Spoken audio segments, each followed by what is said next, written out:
Yo, what's up gamers? I'm Orcrist, and this is part 1 of the Lost Origin series covering Twilight Princess. Just as a side note, the first game I covered was Majora's Mask, where I brought to light all sorts of unwritten plot points, so if you love that game, be sure to look those up. In the last video, we tugged at a very specific thread that connects these two games. Link from Majora's Mask was trained in the sword arts by Aigos Duakana and later returned to Hyrule to figure out how to stop Ganondorf from taking over the Sacred Realm again. After he grew up and passed away, that same version of Link became the character known as Hero Shade, and what I find interesting about him is that there's no lore outlining how Link lived his adult life or how he became the forgotten hero filled with regret. We have a lot to talk about, so let's start where I think is most logical, the transformation of Hyrule to the expansive world seen in Twilight Princess. Why there? Because I think the Hero of Time was instrumental in transforming the land of Hyrule even if his work isn't really apparent or explained by the plot of Twilight Princess. This is certainly going to be a lengthy task given how many things have changed in 100 years, so we'll try to focus on a few points during this series.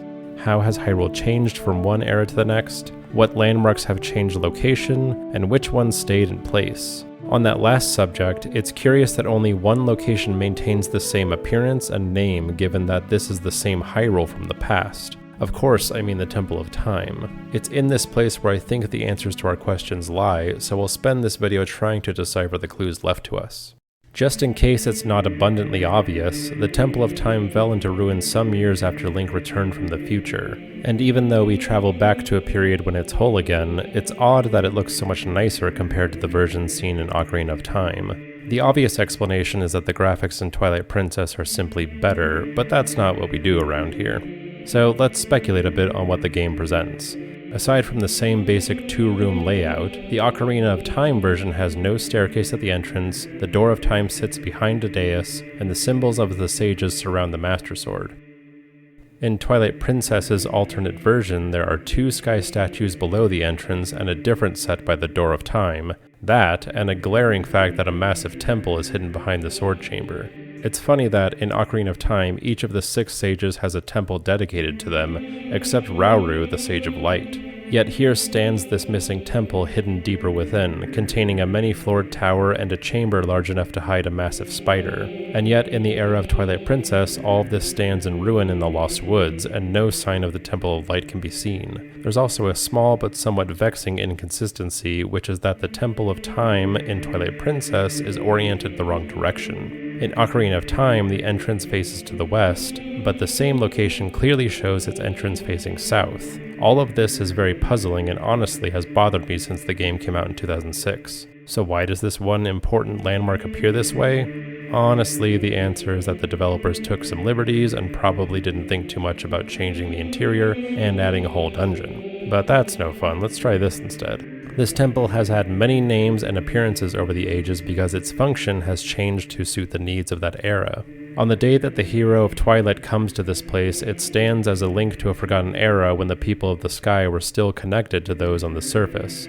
I believe the era that Link travels to when he walks through the Door of Time is the very years following the end of Skyward Sword and the settlement of the surface. This is a time period when the sealed temple has been rebuilt and fortified as a home for the Master Sword. Also, this era is likely when temples dedicated to the sages were built anew, such as the Temple of Light. What became of this temple is somewhat unclear. My guess is that the temple was either destroyed at some point or hidden away in the Sacred Realm when it became the resting place of the Triforce. So this version of the Temple of Time not resembling or lining up with its counterpart in Ocarina of Time can be explained as them not being in the same time period as the game has you assume. Next, I want you to note where the Temple of Time is located in relation to other commonly named Hyrule landmarks. Isn't it strange that Hyrule Castle is now far to the north and the Temple of Time now sits on the edge of Hyrule? Furthermore, the Temple of Time is surrounded by the Lost Woods in Faerun.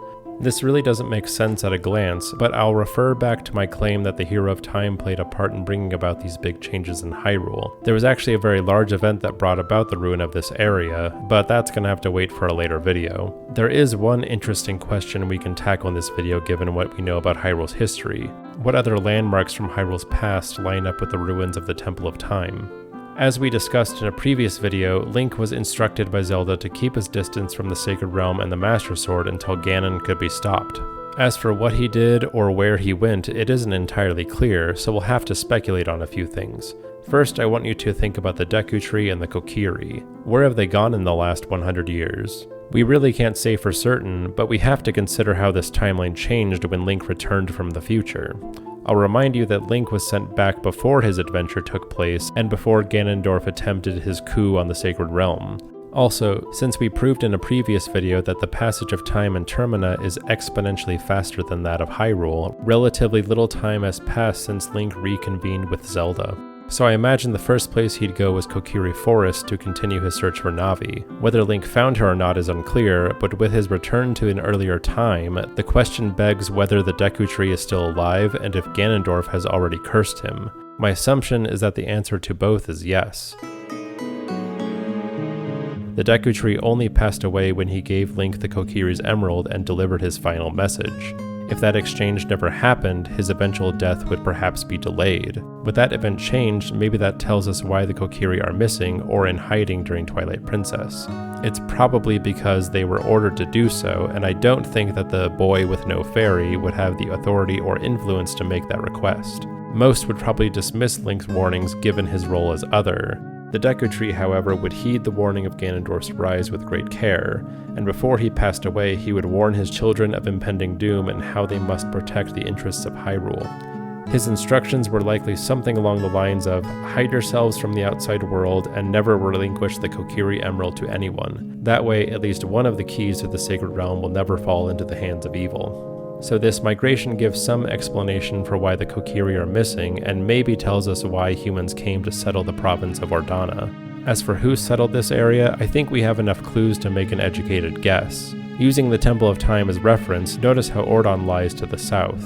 As a society, Ordon is rural, and its economy founded on agriculture and goat herding. Also, most of the people living there are simple families, with Link living on his own just outside of town. This version of the hero is seemingly an orphan and has no direct relatives to trace back his lineage. I know the developers of Twilight Princess thought of him as a sort of cowboy, just purely as an aesthetic point of view, but I think his abilities in animal handling tell us something about what sort of man the Hero of Time became. Given that the Hero of Time once lived in the forest, it's possible that he helped establish Ordon once the Kokiri left. And if we want to say that he established this farming village, I can make a guess as to who he brought with him. There's a family whom Link already had a personal connection with during his mission to save Hyrule, Malon and her father. It's possible that something happened to Lon Lon Ranch that caused them to move, or maybe the forest grew and expanded to envelop the ranch. Either way, I believe that Link and Malon fell in love and started a family in the first settlement of Ordon. Talon himself jokes about Link marrying his daughter, so it wouldn't be a stretch to say that it came true. It may also be that Link took up this place near the Temple of Time so that he could keep watch over enemy movements, because he knows what's coming, and he would have to be ready for that day. Well, I think that's enough for now. This may change, but my plan is to sort of follow Link's adult life through the years and trace back the history of Hyrule. Things will kind of culminate in a very large and untold event, so definitely stay tuned. Next time I'm going to explain the major achievements of the hero's shade and maybe uncover why he holds so much regret for his lost stories. While you're here, be sure to check out my speedrun PBs and my Twitch channel. I'm something of a gamer, some might say. They're wrong, but, you know, I have to try.